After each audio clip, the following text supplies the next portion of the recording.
Hey guys, I got the perfect angle right now because the sun is setting and it's looking really good, and there's lots of good natural lighting. Anyway, welcome back to the channel. I just want to do a little video to talk about a movie that I saw not too long ago that I'm not sure if you've seen the trailers for or previews for it. This was something that was on my watch list for a while, as it's a movie that's produced and directed by Clint Eastwood, and from what I understand, this might be the last movie he's going to work on, since Clint Eastwood's almost 100 years old now, and I think he's going to be taking retirement. From what I understand, he is going to be laying back a little bit, that he's not going to be acting that much anymore, or directing, that he is, kind of retiring. But anyway, the movie's called Juror Number 2. Now, for those of you who haven't seen the trailer for it, I highly recommend you to watch it, because the trailer will explain a little bit what the movie's going to be about better than what I'm going to tell you. But this movie is really good. It's a really solid legal drama, also a little bit of a thriller in a small way.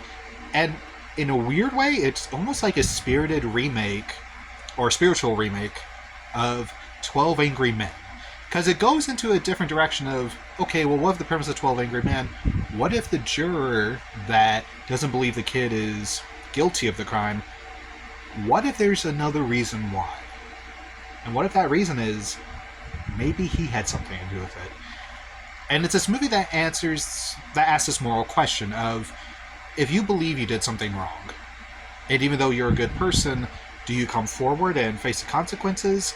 Because it's one of these movies where all lives are going to be destroyed, essentially, and the idea that maybe justice, maybe it's not all attractive to me. Not that I don't believe in justice, but it's a question of what is the truth and what is justice, and how sometimes it's not always going to be fair and there is no right answer. It's one of these movies that really is thought-provoking. I really enjoyed it. To me, this is probably one of the best legal dramas I've seen in a while. And I'm not usually a huge fan of legal dramas. I like some here and there, but it's not usually my taste in movies.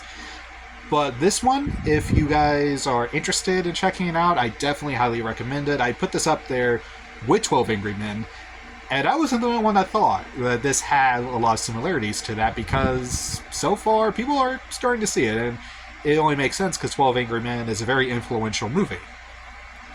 But Juror Number 2, I would recommend definitely watching it in theaters, or when it comes to streaming or digital. It's definitely worth a watch, and has a great star-studded cast. Everyone does great.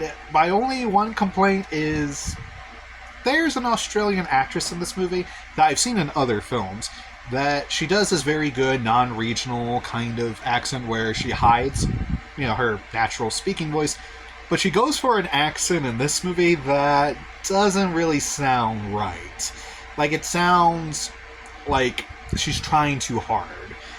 And I don't really think that it was the right choice, but that's just me. Anyway, check out Juror Number 2.